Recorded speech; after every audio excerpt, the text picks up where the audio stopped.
Bonjour.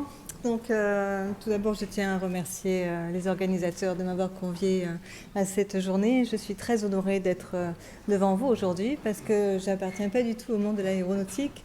Je suis certes professeure à l'INSA Toulouse, c'est-à-dire pas très loin de vous, puisque je suis juste de l'autre côté du canal. Par contre, dans le domaine de mes activités de recherche, je travaille dans le tout petit, dans le microscopique, puisque je travaille avec des micro-organismes, dans le domaine des biotechnologies appliquées donc, pour essayer de mettre en fait au service des géants de l'aéronautique ces micro-organismes. Donc je travaille aujourd'hui dans les biotechnologies et je vais essayer, je ne sais pas si je vais arriver à vous faire rêver autant que mes deux prédécesseurs, mais je vais essayer de vous emporter dans ce monde-là pendant l'espace de 10 minutes pour vous montrer comment est-ce qu'aujourd'hui ces micro-organismes peuvent se mettre au service des géants de l'aéronautique, notamment pour produire des biocarburants.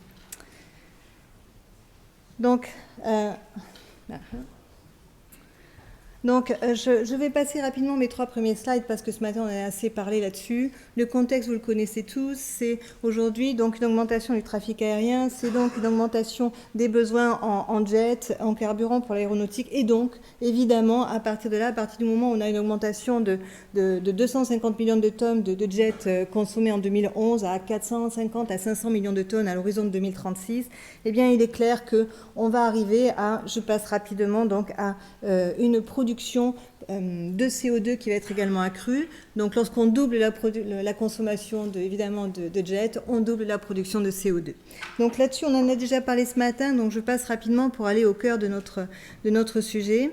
Et donc, si on veut contribuer aux objectifs qui ont été fixés donc, par les grands de l'aéronautique, c'est-à-dire arriver à réduire les émissions de CO2 de l'activité aéronautique, de l'aviation, eh bien, une des solutions possibles, et ce n'est pas évidemment la seule, on a vu qu'il y en avait beaucoup, mais une des solutions possibles serait donc d'aller vers le développement de biocarburants. Alors, qu'est-ce que c'est qu'un biocarburant? C'est un carburant liquide ou gazeux qui va être produit à partir d'une ressource renouvelable telle que la biomasse. Ces biocarburants pour l'aéronautique, ils sont très différents de ce qu'on a déjà développé sur les biocarburants pour le routier parce qu'ils doivent répondre, et ça je l'ai appris au contact évidemment d'Airbus et de certains des partenaires ici présents, ils doivent répondre à des contraintes extrêmement fortes. La sécurité a été mentionnée ce matin, c'est clair. Donc ils doivent également répondre à des contraintes physico-chimiques avec un flash point supérieur à 38 degrés, des freezing points à faire à moins 47 degrés. Ils doivent être disponibles partout dans le monde avec la même qualité. Il doit pouvoir servir sur toutes les flottes, il doit pouvoir être utilisé sur toutes les routes, quel que soit en fait le trajet qu'on utilise, et ceci avec un prix compétitif. On en reparlera parce que c'est certainement le point qui est compliqué. Et en plus, ils doivent donc être certifiés, répondre aux certifications de la STM. Donc pour du court ou moyen terme aujourd'hui, on est amené à développer ce qu'on appelle les drop-in fuel, c'est-à-dire en fait des molécules à usage énergétique, donc des molécules substitution au pétrole, mais qui vont venir être additionnées au pétrole sans modifier les performances. Et donc, qu'est-ce qu'on peut substituer au pétrole qui ne va pas modifier les moteurs, qui va garder les mêmes performances? C'est du pétrole en fait. Sauf qu'il va falloir produire du pétrole avec des temps de séjour beaucoup plus courts et à partir de ressources renouvelables. Donc, le deal, il est là, c'est comment on produit du pétrole dans un temps de procédé avec une ressource renouvelable.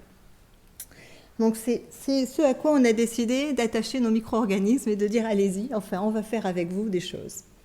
Alors évidemment, il y a un certain nombre de choses qui ont été faites dans l'intervalle. Nous, on a rencontré Airbus en 2005 et autant vous dire que c'était un peu surprenant comme rencontre. Nous, on travaillait avec des micro-organismes et eux, ils travaillaient avec les gens de l'aéronautique. Et quand on s'est rencontrés, c'est qu'est-ce qu'on peut faire ensemble? C'était compliqué. En 2005, on commençait à balbutier, on commençait à raconter l'impact du développement durable sur l'aéronautique, mais nous, on était vraiment loin. Ne serait-ce que dans le discours, on ne se comprenait pas très bien. Et puis, on a cheminé ensemble, et puis on a compris en fait l'attente. On a essayé donc de s'attacher à répondre à ces attentes. Et il y a dans l'intervalle un certain nombre de différentes possibilités qui ont avancé. Alors, à partir de la biomasse, on peut extraire, lorsque la biomasse est oléagineuse, comme du colza, du tournesol, on va extraire de l'huile. Cette huile, elle peut être hydrotraitée, et lorsqu'elle est hydrotraitée, on obtient des alcanes. Donc ça, c'est une filière qui a été certifiée. On appelle ça en fait les HEFA, donc ce sont des fatty acides, des acides gras ou esters d'acides gras qui sont hydrotraités. Et là, donc pas de problème, ils sont certifiés jusqu'à 50%. Il y a également de la biomasse, on peut extraire des sucres. Donc ces sucres, ils vont être consommés par des micro-organismes. Les micro-organismes consomment ces sucres et les transforment en fait en molécules, molécules chimiques, molécules énergétiques. Et c'est par exemple le farnesène qui est aujourd'hui produit par Amyris et en collaboration avec Total. Enfin, sur cofinancement Total. Donc ça également, c'est certifié plus récemment que les huiles hydrotraitées. Donc ça, c'est les deux filières, je dirais, certifiées aujourd'hui à partir de biomasse. Il y en a une autre qui fait appel, par contre, qui est également certifiée, mais qui fait appel à d'autres types de technologies très différentes, qui sont cette fois des technologies thermochimiques, où on va cette fois, avec de la biomasse, complètement craquer la molécule par voie chimique, par voie thermique, à très haute température, et on obtient en fait là du CO et du H2, et on recombine en fait le CO et le H2 pour refaire en fait des alcanes également. Donc encore une fois, tout ce qui est certifié, c'est des alcanes pour le mélanger au jet dans des proportions différentes. Et donc nous, on s'est intéressé en fait à cette filière en disant les huiles, eh bien on peut en effet les hydrotraiter et il y a une certification en juillet 2011 jusqu'à 50% en mélange au jet. L'hydrotraitement, c'est un procédé qui est très bien connu. Par contre, on peut s'interroger sur l'origine de la ressource huile. Cette huile, elle est, comme ça a été évoqué ce matin, produite par des plantes oléagineuses qui ont comme usage premier, en fait, l'alimentaire. Donc, quel pourrait être un autre moyen de trouver un réservoir d'huile qui ne soit pas en compétition avec l'alimentaire? Eh bien, dans ce cas-là, on s'est interrogé sur que pourraient faire les micro-organismes. Donc en effet, on a, donc si je reprends ce que je viens de dire, en termes de ressources lipidiques, on a les huiles usagées, qui sont intéressantes aussi. On a toute la biomasse qui peut être la biomasse comme babassu, cameline ou jatropha, sachant que certaines, comme le jatropha, sont pas bonnes à la consommation, mais utilisent des sols. Donc on peut aussi se retrouver avec une question qui a été évoquée ce matin de la concurrence sur les sols par rapport à l'alimentaire ou par rapport aux autres usages. Et puis on a les levures, les bactéries, les microalgues, qui sont eux des micro-organismes et qui sont capables d'accumuler des lipides. Donc on s'est intéressé non plus particulièrement aux levures et aux bactéries. Et nous avons donc nous avons travaillé depuis 2005 avec Airbus, avec des partenaires académiques, et nous avons cheminé jusqu'à déposer en fait un projet aux investissements d'avenir, qui est un projet de recherche et développement, pour étudier la possibilité de produire ces lipides par voie microbienne pour des usages biojet. Et donc c'est un projet qui a été retenu aux appels à projets d'investissement d'avenir, qui a donc une durée de 8 ans, un budget d'environ 25 millions d'euros. Alors, qu'est-ce qui se passe? Donc, les micro-organismes, les levures oléagineuses. Donc, nous ne nous intéressons pas aux microalgues, nous sommes, nous, sur des levures ou bactéries oléagineuses. Quand est-ce qu'on les appelle oléagineuses? C'est lorsqu'elles sont capables d'accumuler plus de 20% de lipides. Alors, en fait, certaines sont capables d'accumuler jusqu'à 75%.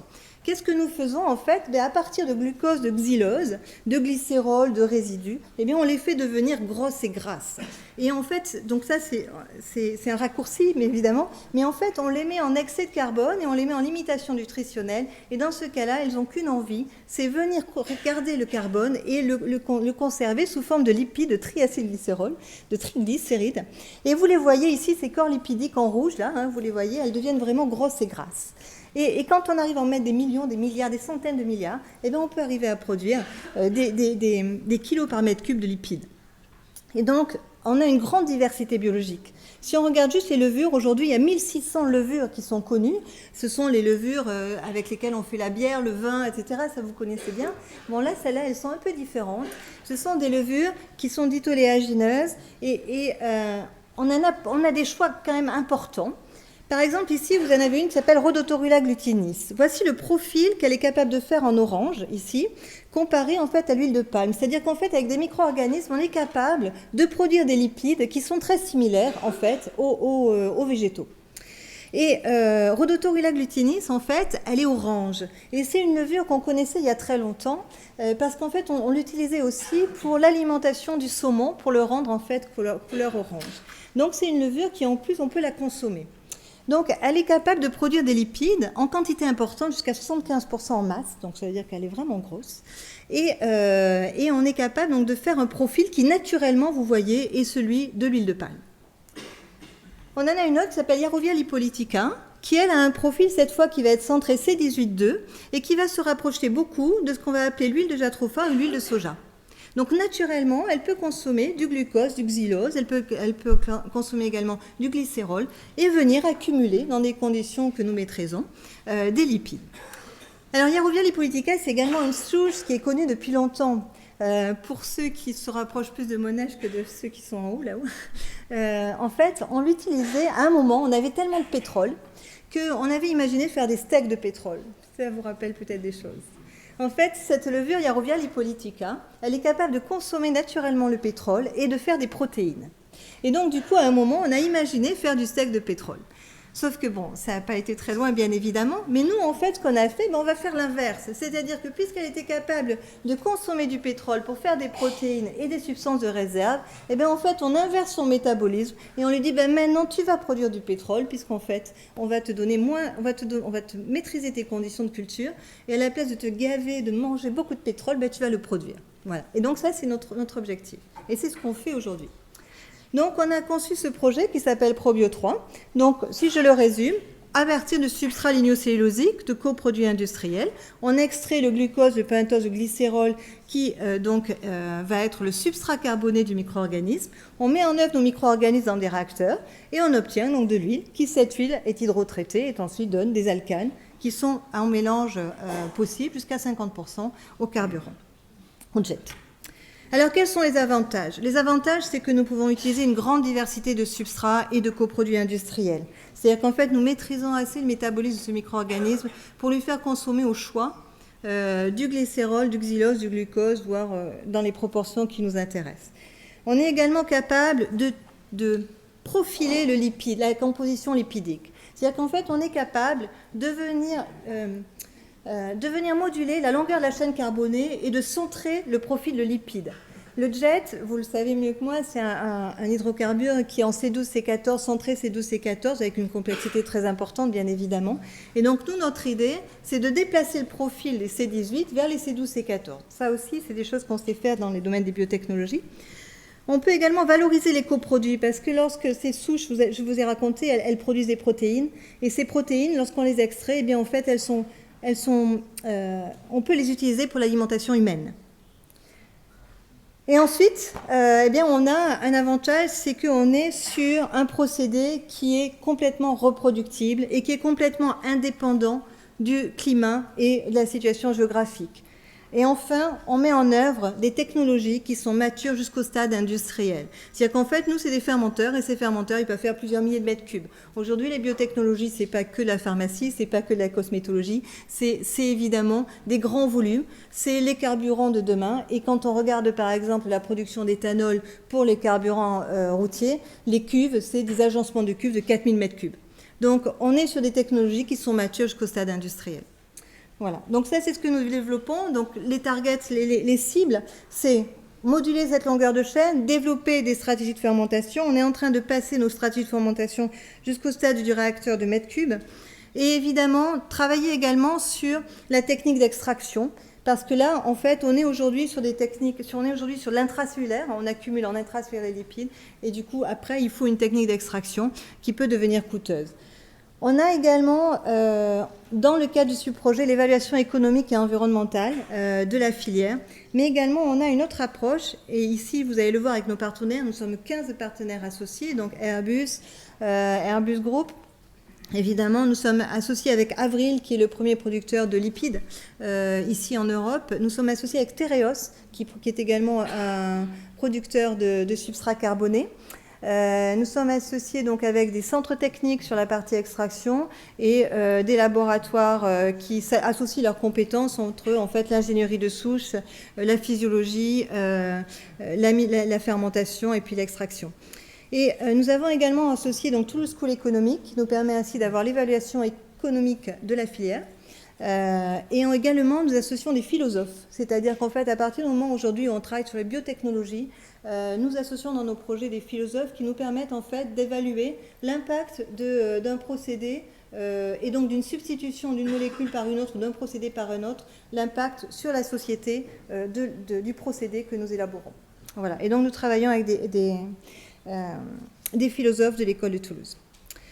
Donc, je vous remercie de votre attention. Je suis prête à répondre à vos questions. Ce que je voulais vous dire, c'est qu'aujourd'hui, là où la nature a mis des millions d'années pour convertir la biomasse en pétrole, aujourd'hui, les connaissances en biotechnologie nous permettent d'envisager de convertir cette même biomasse en hydrocarbures et selon des échelles de temps qui sont compatibles avec les processus industriels. Pour quand même, où est-ce qu'on en est aujourd'hui? Donc, aujourd'hui, on en est sur ces pilotes jusqu'au mètre cube. Où est-ce qu'on en est aujourd'hui? C'est qu'au niveau des coûts, on reste prohibitif, évidemment. C'est pas compliqué à comprendre. Hein. 50, aujourd'hui, si on prend de la paille de blé, elle coûte 50 € la tonne. Comment voulez-vous qu'avec un substrat qui coûte déjà 50 € la tonne, nous arrivions à être concurrentiels avec du jet qui a 30 € la tonne? Donc, il est évident que nous sommes bien supérieurs en termes de coûts aux carburants fossiles. Par contre, nous avons d'autres avantages en termes d'impact, en termes de substitution, en termes d'indépendance, etc. L'idée aujourd'hui, c'est que la recherche s'est associée avec l'industrie. Aujourd'hui, elle a des résultats. Nous avons des résultats qui sont positionnés vraiment au meilleur niveau. La difficulté aujourd'hui est si les gouvernements et si les politiques ou si les décideurs que vous êtes n'aidez pas les filières à sortir, ça ne se fera pas. Parce qu'aucun industriel aujourd'hui ne prendra le risque de partir sur des pilotes de biotechnologie où on part déjà avec une ressource qui est supérieure en termes de coût au coût du pétrole aujourd'hui. Voilà. Donc, encore une fois, voilà, nous on en est là. Qu'est-ce qu'on fait? Qu'est-ce qu'on fait? À vous. Non, je pense que c'est d'autres solutions aussi. C'est-à-dire qu'il n'y a pas que le prix du pétrole qui influence. Il y a aussi une volonté de réduire des impacts. Il y a une volonté d'aller sur des réglementations. Ah, du CO2. Oui, peut-être que c'est ça. Mais toujours est-il que là, par contre, c'est en limite de ma capacité. Complètement. Merci beaucoup. J'espère vous avoir un peu intéressé.